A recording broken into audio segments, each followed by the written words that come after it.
Hello everyone and welcome back to Chaos Creations. Now I would like to share with you some of the terrain that you may have or may have not have seen that I've been printing.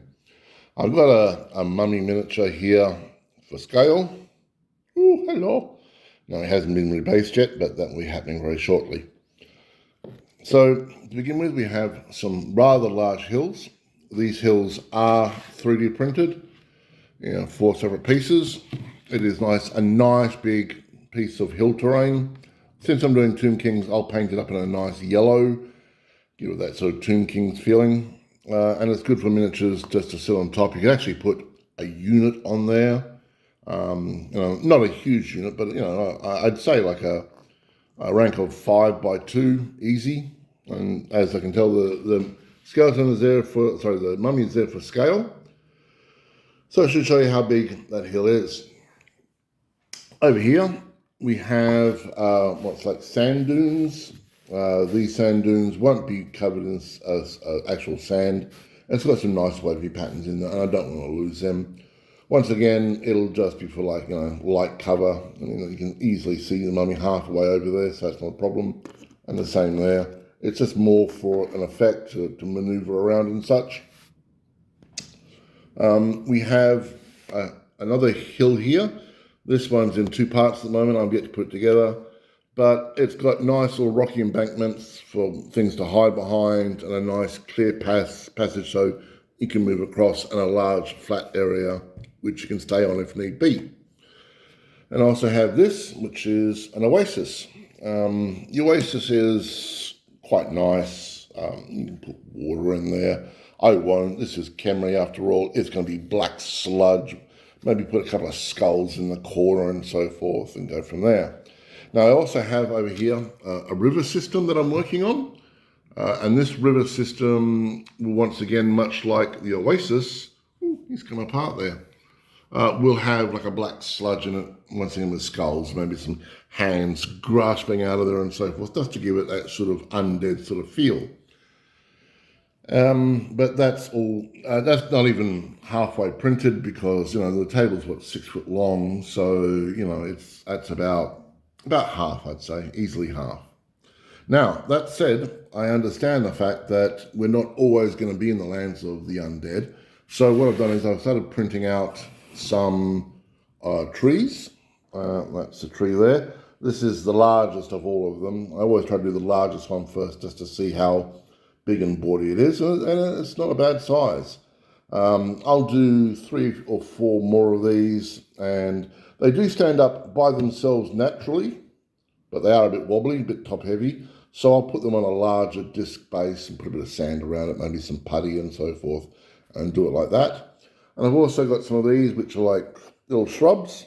Once again, these are like soft cover for the armies, and you can put them all together. There's 3 of them here. You can have one long hedge, maybe, I don't know. And I've got a couple of little ones here. Just maybe break up the monotony, or if you want to do it like, a bit like that, and have one there, and something like that, a bit of like a nice little hidey hole for archers or something, I don't know. Now, I do have a lot of little scattered bits of terrain, which is like this, which are little monoliths and canobic jars and so forth. They're all about yay big. There's lots of them that I printed out, and they're all printed out 0.1, so they've got some beautiful details on. But that said, they're not going to be just on the board by themselves. I mean, if you saw that by itself in the middle of nowhere, you'd be like, that is a right royal pain in the butt that I'm going to have to maneuver around and so forth. So what I'll do is I printed out lots. So I'll put down one of these, put down a canobic jar, a little pile of skulls, and glue them to like a base. And that base will then, fit there. So it's just a little bit bigger, and, put 3 or 4 of them together, and it can be like, rough terrain or whatever it is we're going to have.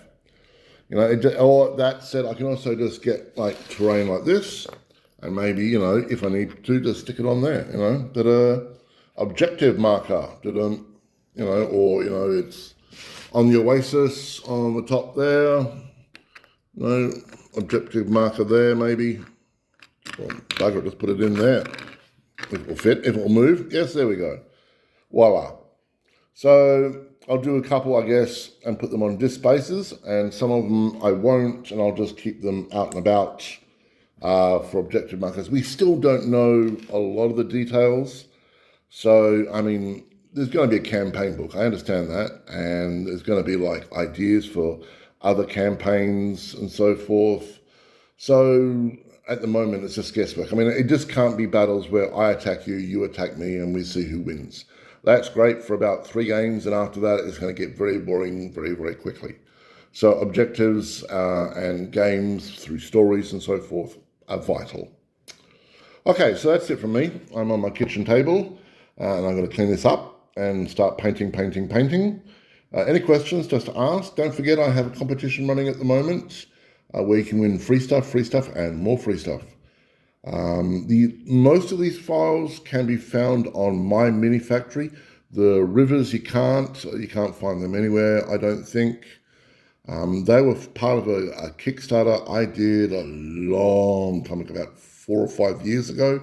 I actually have contacted the person and said, look, could I like sell these? And I did get a merchant license, but the guy hasn't answered the email yet, so I don't know if I can sell files or sell prints. I mean, I can sell prints, I guess, but I don't want to at the moment. But I just thought maybe as a giveaway, I could give away an entire river system to somebody later on down the track, It's just ideas that I'm having. Okay, everyone, have a great day.